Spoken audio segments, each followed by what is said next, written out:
Welcome to Anti-Woke and Autistic. Take a look at this Instagram post by Amanda Martinez Beck, a morbidly obese fat acceptance influencer. She says, fat people are invaluable. Now, there's a lot of things wrong with that statement. This isn't about confidence. This isn't about loving yourself. This is narcissism at the minimum, at the least. Fat people are invaluable. This is a hypocritical statement. It's akin to somebody saying to somebody, wow, have you lost weight? You look fabulous. Somebody says to a friend or a relative they haven't seen for a while, whom they know intentionally lost a lot of weight.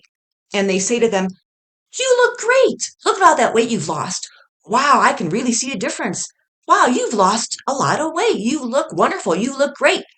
The fat acceptance crowd shoots that down by saying it implies that their previous body, their bigger body previously, or their fatter body, or if they're now of a normal weight, that being fat means you are of less value or that you are of less worth. And they don't want people to say or congratulate to people that they've lost weight when they know it's intentional. They don't want people to congratulate or compliment people on weight loss. They're totally against that. There's all sorts of content on Instagram and TikTok by these fat acceptance quitters who keep saying you should not compliment people on intentional weight loss and tell them how wonderful and great they look because it implies that fat people have less worth or that they had less worth when they were bigger or weigh more or that they weren't as valuable. Yes, this is all over TikTok and Instagram, yet here is Amanda Martinez Beck saying fat people are invaluable. She's implying that if you're not fat, if you're not fat, if you're not overweight, if you're just of regular weight, or if you're slender or thin, you are less valuable than fat people. I mean, if you want to get nitpicky, a tick for a tack, that's exactly what that means. Fat people are invaluable. She's not talking about all people or everybody else or humans or people in general. She's specifically saying fat people. Fat people are invaluable. Well, Amanda, what about people who aren't fat? What about lean, muscular people? What about lanky people? What about skinny people? What about the so-called straight size where they're not overweight, but they're not thin? They're like in between somewhere. What about them? Now, Amanda is the first to say, well, you shouldn't compliment people on their weight loss and tell them how good they look because it implies that they were of less value, less worth when they were bigger. Yet here she is saying that fat people are invaluable. Obviously, she's got some people who are agreeing with her, so she's not the only one. But the one that I really get a kick out of is this one here where it says facts. Facts? What fact? Prove it. Prove it. This person here named Reddish 2.0 facts. So this person, actually, it's a man, according to the avatar. He must have a fat fetish. He's saying facts. Fat people aren't invaluable. He says it's a fact. Prove it. In fact, why doesn't Amanda prove it? This is a broad statement. What are fat people invaluable at? What is it that they're so valuable for or valuable about, or what is their value just because they're fat? That's exactly what this means. Somebody is valuable or invaluable because they're fat. Why? Come on, put it in my comments. Why are fat people invaluable? Now, if somebody is invaluable, somebody could be invaluable or have a lot of value to them and just happen to be fat. It's just a coincidence. They might happen to have blue eyes and freckles and long blonde hair. They might happen to be tall or short. It's beside the point. They're valuable because of things they've done. Volunteer work, for instance. They've rescued abandoned dogs. They've done something that's valuable to the community. They've helped build playgrounds for handicapped kids or something. They've done something valuable, and they just happen to be fat.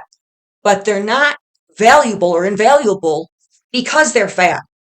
But that's what Amanda wants you to believe. She fails to say why they're invaluable. It's an overly broad statement.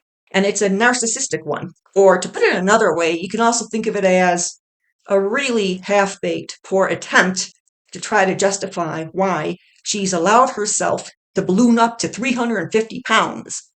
It's her way of convincing herself that deliberately staying at 350 pounds and not making any efforts at all to get healthier and fitter by losing weight and by completely giving up and quitting pursuing health and fitness, she's making a statement like this to make herself feel better about herself for making that horrible decision.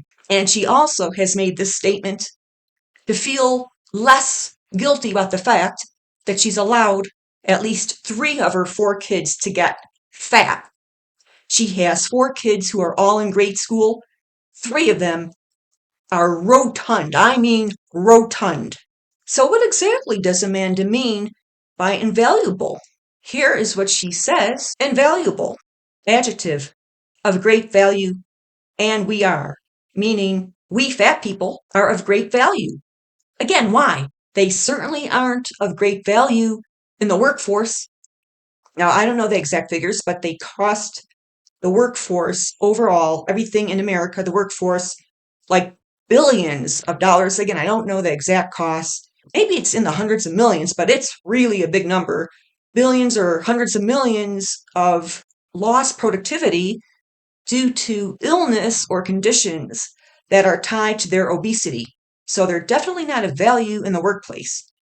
What are they invaluable for? Well, donut shops, bakeries, fast food restaurants, they think fat people are very valuable, I'm sure. Any bakery, candy store, food trucks, the people who own those establishments, pizza places, oh, they place a lot of value on their fat customers because they know they'll be coming in again and again and again and buying a lot of food.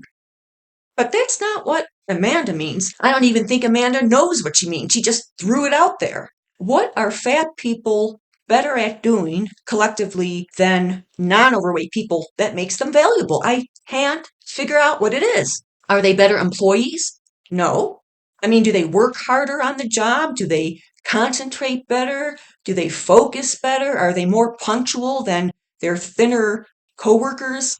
What is it that they're of greater value of when compared to thin people? What if somebody posted, what if a thinfluencer, what if a person or a fitness influencer, a lean, slender person, or a bodybuilder, or a muscular person, or an athletic person with a lower amount of body fat, what if they posted something like, slender people are of great value, or slim people are invaluable? How much backlash would that get? What if that were posted on TikTok? Amanda has something like 22,000 followers on Instagram and a little over 200 on TikTok. So her statement here that fat people are invaluable isn't going to make its rounds in social media. But if somebody like Anna O'Brien said that, who has 8.4 million followers on TikTok, over a million followers on YouTube subscribers, and her Instagram, she has 1.1 million followers, or maybe it's just an even 1 million. Either way, that's a heck of a lot. If she made a statement like this, what kind of backlash would that generate? Well, what if Eugenia Cooney, right here, what if Eugenia Cooney made a statement to the effect of, skinny people are invaluable? Would Instagram take down her account? Why is it okay for fat people to say they're invaluable, but there'd be backlash if skinny people said skinny people were invaluable? I know I keep sounding like a broken record, but I really want to know what Amanda means when she says fat people are invaluable. Are they better spouses? No, there's no proof of that. Are they better parents than non-overweight people? No, there's absolutely no proof of that. None whatsoever. So the bottom line is, this statement of hers is outright ridiculous. Look at that. She's a quitter. She's a quitter. She's not inspirational. Not at all. Does she look like somebody who could quickly rise from a seated position and bolt toward her child who's running into the street with traffic? Well, now, of course, that's just in theory because her youngest kid is old enough to know better. But what if something else happens to one of her kids? Again, they're all in grade school. Kids can always find themselves in some kind of trouble or crisis. What if she sees a man in the distance harassing one of her daughters? And Amanda is sitting down, maybe in a deep lawn chair, and she's about 50 or so yards away.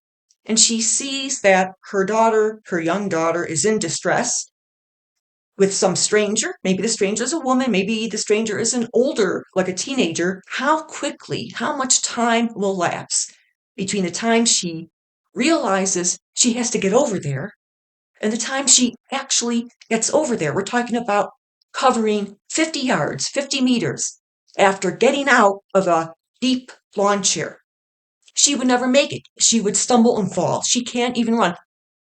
Look at her. Look at that body. You owe it to your kids to have a physically fit body. Now, if you have some kind of medical condition, maybe you were born with a condition, there's only so much you can do. But Amanda gluttons herself. She overeats. She admits it. This is a big eater. She doesn't exercise. She admits that. Her idea of exercise is sitting on the floor and putting her legs out to almost a split position. That means nothing. How fast can she get up and bolt? Well, again, I'm just going around in circles here. I'm trying to wrap my head around where she comes up with this idea that fat people are invaluable. Well, put your comments in. Tell me what you think. That is my video for today. Have an amazing day.